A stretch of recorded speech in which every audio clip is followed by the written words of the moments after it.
Hi, my name's Robyn Smith. I'm the founder, creator and nurturer of Redgirl Adventures.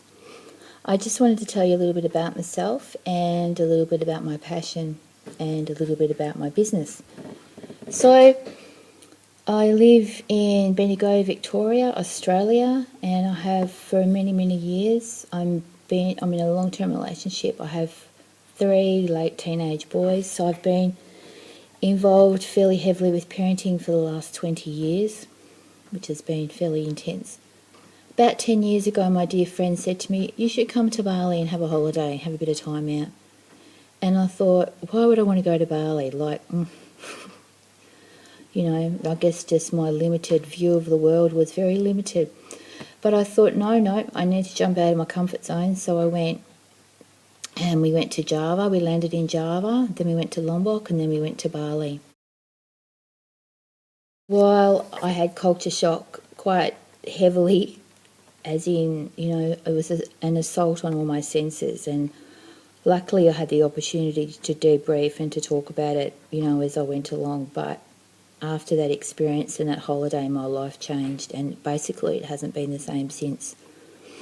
I've been back 2 or 3 times a year ever since, and that was probably back in 2006.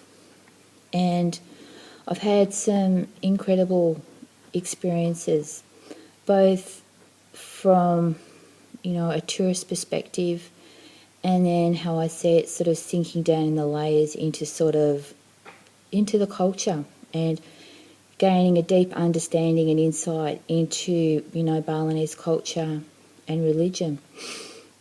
So about 3 years ago, I decided to start Redgirl Adventures because I wanted people like me who had a bit of time on their hands and a bit of headspace, who wanted a different life experience, to experience another culture, as well as being sort of safe and cared for and looked after along the way. So I started Redgirl Adventures about 3 years ago.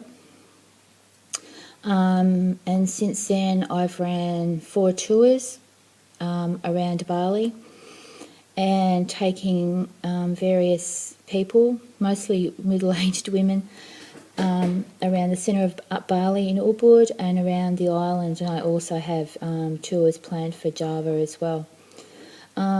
Luckily for me, back to how it all started. After 5 years of visiting Bali, I was lucky enough to meet a family who sort of took me in and treated me as their own, unconditionally.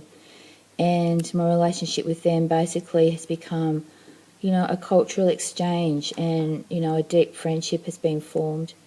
And because of that friendship, I have the support and, the hands-on support from people over there who support me, as in I have a driver, as in I have a guide. I use local guides. I'm not a guide. I'm a supporter and I'm an organiser, but I don't guide. I prefer to use local guides because it's their land, it's their country, it's their culture, and, they understand it much better than I do or I ever will, and I want to support, local business. So, yeah, with Redgirl Adventures, there's probably 4 or 5 families that I indirectly support, in that when I'm there, I give them work. But, for them it's about, being proud to share their culture. And within that, I'm very lucky that I can give Redgirls, which is what I call my guests, an experience very different to, what they would, I believe, normally receive when they go to Bali, because, Bali is a tourist destination for many, many Australians, and a lot of people go there to shop, to party, and to do things like, go to the safari park, go to water bomb, go white water rafting, go downhill push biking, You know, there's all these sort of tourist activities that are set up for tourists. So many people go there and be tourists. Whereas the tours I do, they're sort of centred around the culture and around cultural activities. So, for example, and all that, by the way, is balanced by, you know, nurturing and eating beautiful food, visiting day spas, and, you know, taking time out. So, yeah, so my tours are about culture. So, you know, we stay in a village outside of a big town in central Bali, which happens to be Ubud. And all of our activities are, like, we visit many temples where we have the opportunity to pray and make offerings. And the guides that I have, you know, support that and are really happy and proud that we do that. And they're proud to share their culture and they're proud to share their religion, and it makes them very proud to see us doing that. Yeah, so we go to temples, we make offerings, we pray.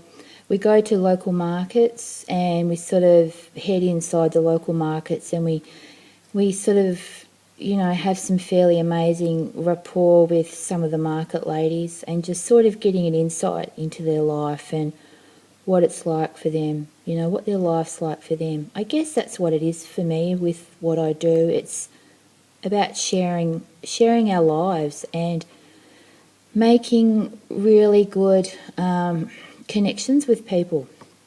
Yeah, it's about a cultural connection.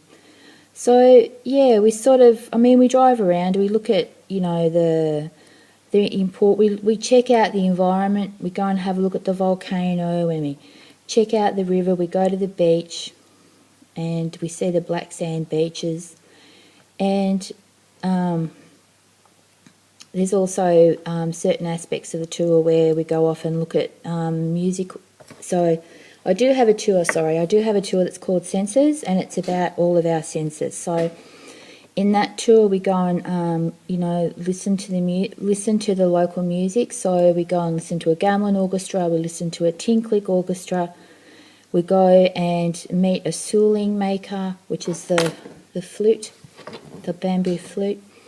We go to a gong factory and see these huge amazing gongs, and the few times I've taken Redgirls there, they've all purchased a gong. And this, as an example, you know, this person that owns a gong factory is a relative of the family that, you know, I'm with.